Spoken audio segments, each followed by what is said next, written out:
We're now moving on to 3 presentations, really giving 3 different perspectives, looking at 3 parallel markets in a way to our technology-enabled care market, really bringing us a perspective from the care home sector, the housing sector, and home care. So I'm delighted to start that trio of presentations by introducing Martin Green. I should say that with each of the presentations we're going to have, if there is time, I will take 1 or 2 questions, so do look at the app, do type in any questions, and if we have time, I will select 1 or 2 of those as well. So I'm delighted to invite Martin Green, who is the Chief Executive of Care England, to address us. Martin.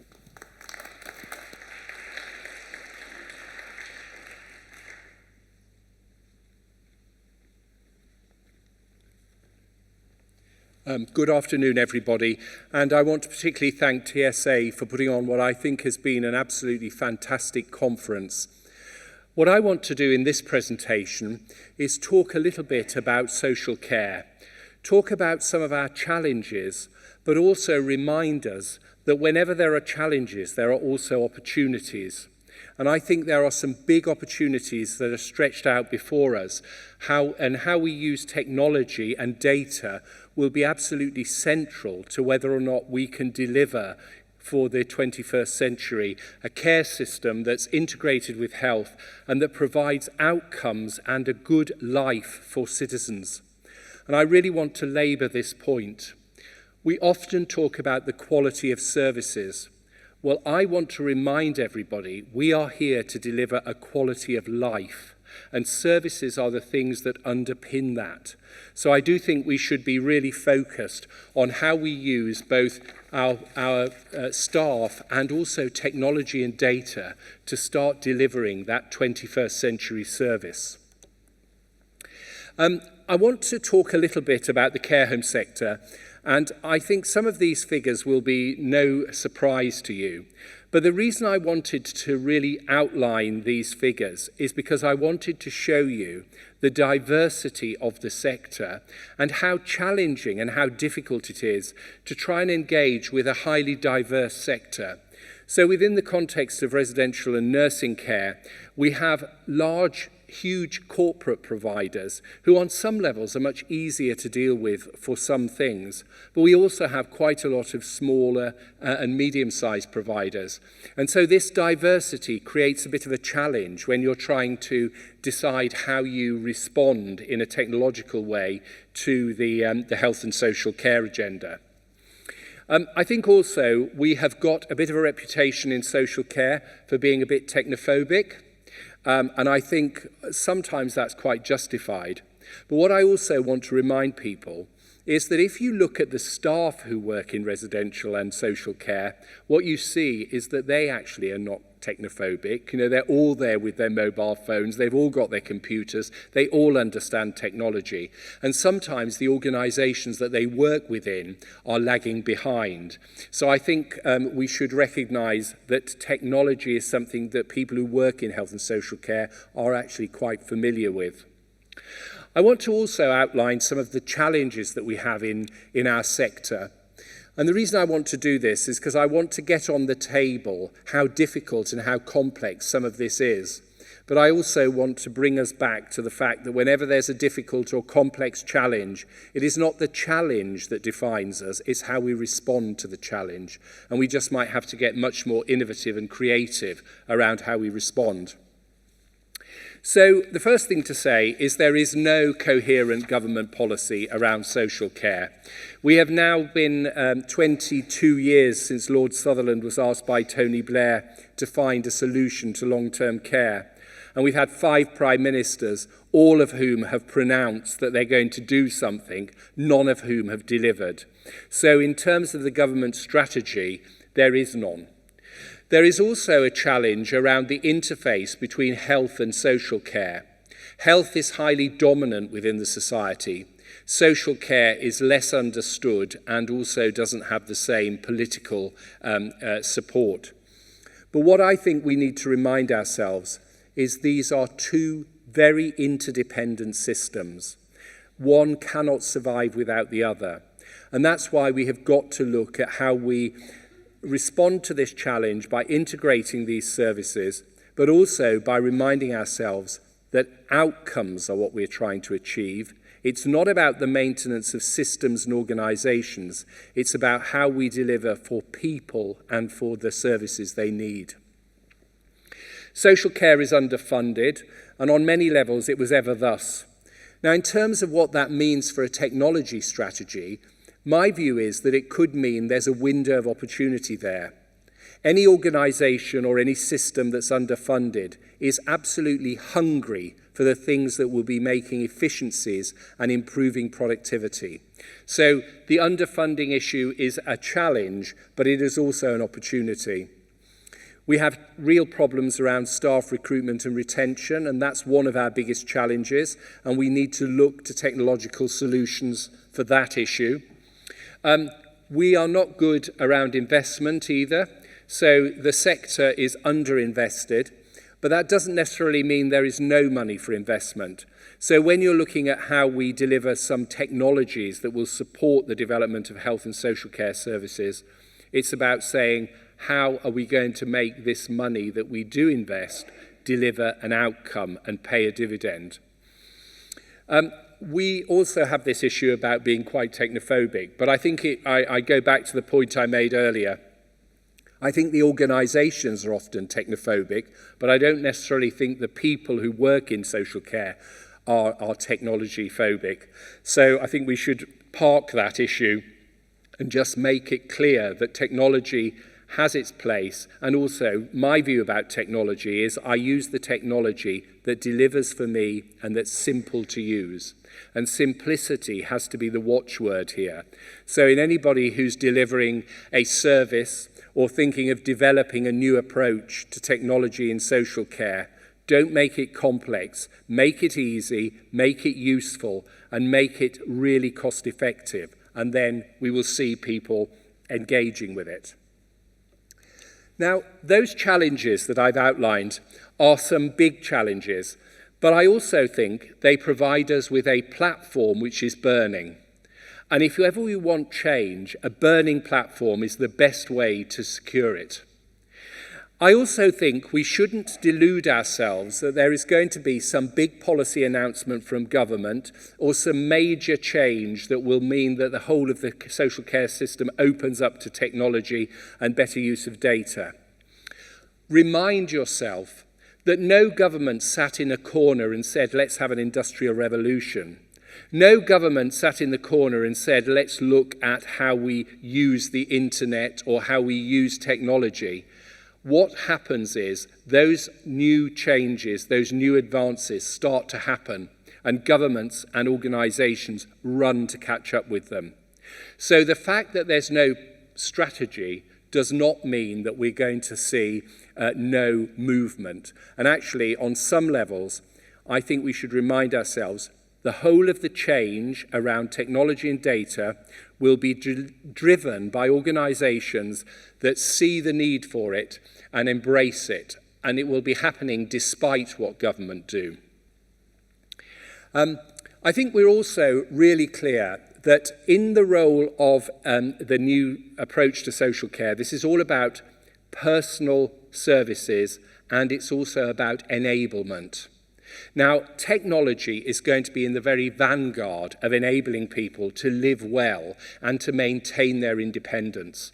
And so I think we should remind ourselves that if we focus on what we want to achieve from social care, the use of both technology and data will fall out of that, and we will start to see a system that is certainly gaining momentum, and technology and data will become absolutely indispensable to everything that we do.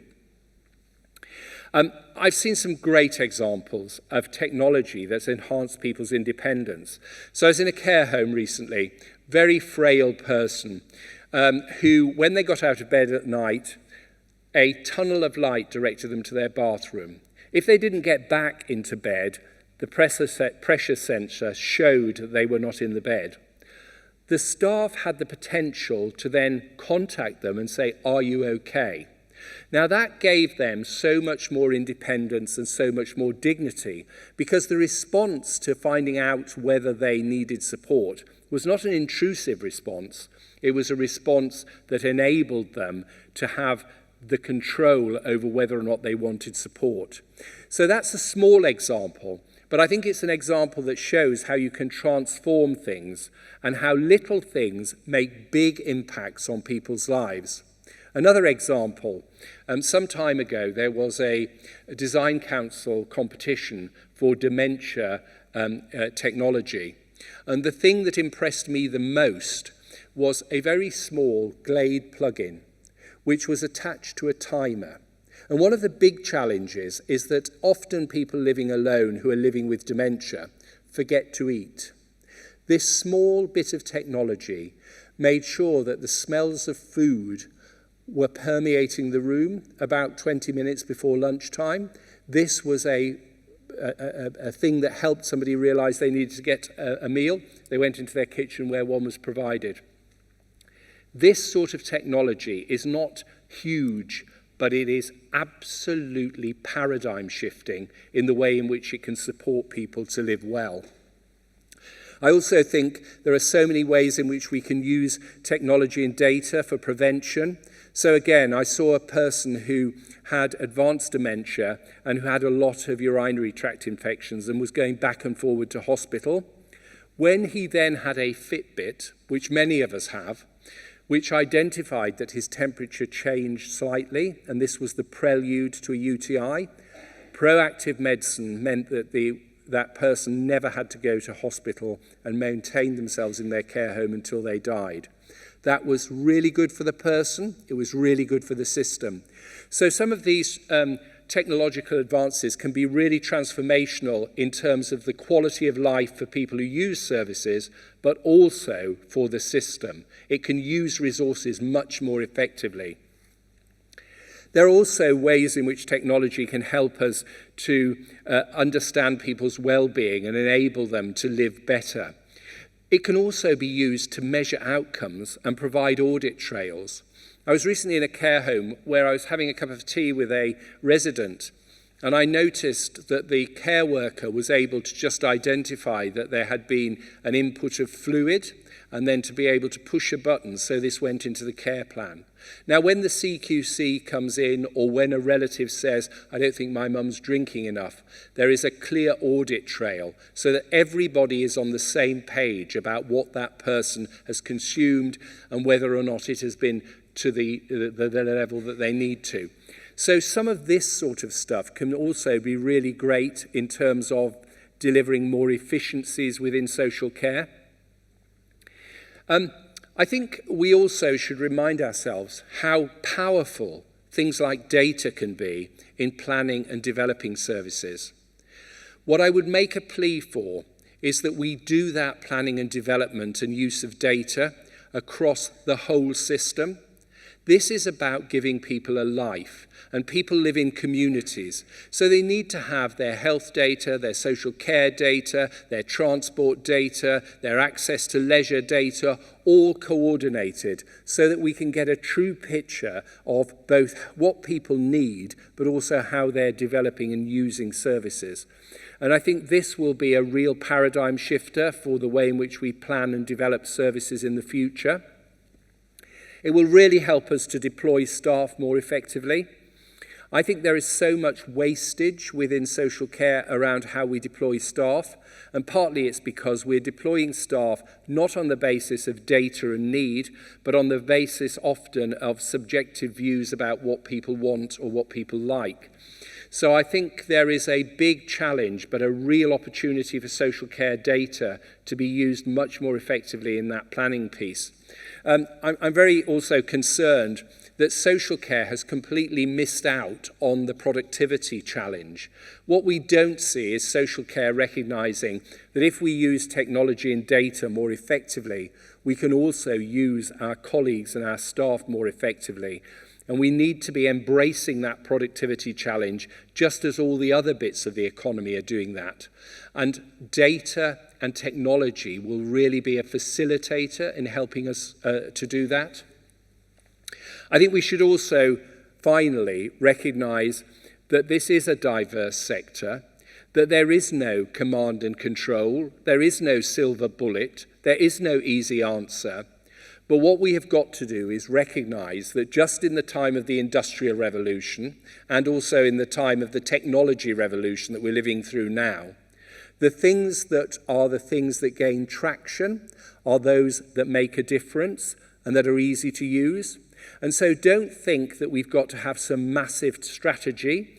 What we've got to have is a diversity of different things that can be proven to make a difference. And if we have that, social care will embrace technology, will plan using data, and we will be having a more efficient and a more effective system for the future. So it is a tough time, but actually I'm really heartened by the potential of this. And I have to say, I really want to applaud again TSA for putting on this conference, because this conference really energizes me to believe that there is a lot of things that are possible.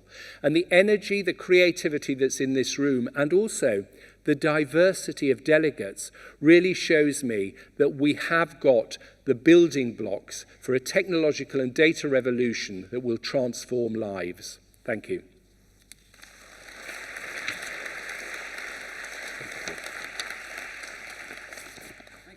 Martin, if you don't mind hanging on, there is a question. Okay. So I thought I would just ask that question of you. And it's from our friend Anonymous again. The question is, with healthcare prioritised constantly for funding, valued ahead of social care, is the answer social care delivered by health to achieve better integration, greater recognition, value and career pathways? Well, the answer to that, I think, is no. And for this reason, I want to reclaim the term integration. I am fed up with having a discussion around integration, which is all about what's happening in the NHS or what's happening in the local authority or indeed what's happening in the care provider. That completely misses the point. True integration is measured by the experience of the person who uses the service. They neither know nor care what's going on in the background. So a good example is, when I get on an aeroplane, I arrive at an airport, it's owned by one company. I go into a lounge owned by another. I get on a plane owned by another. I do not know when I leave Austrian airspace and go into German airspace, because what I experience is a flight from A to B. And that has to be our holy grail for measuring integration. And I'm really pleased the question was delivered, because I want to reinforce that actually the organisations are the noises off. And what we've got to do is we've got to shift our focus. We've got to get away from thinking organisations and structures and processes, and we've got to think people and outcomes. And if we do that, who's doing what will fall into its rightful place. So I think my challenge is, and my hope is, that as we get more sophisticated in how we are addressing these issues, we'll get less focused on organisations and more focused on outcomes. Thank you very much, Martin. Thank you.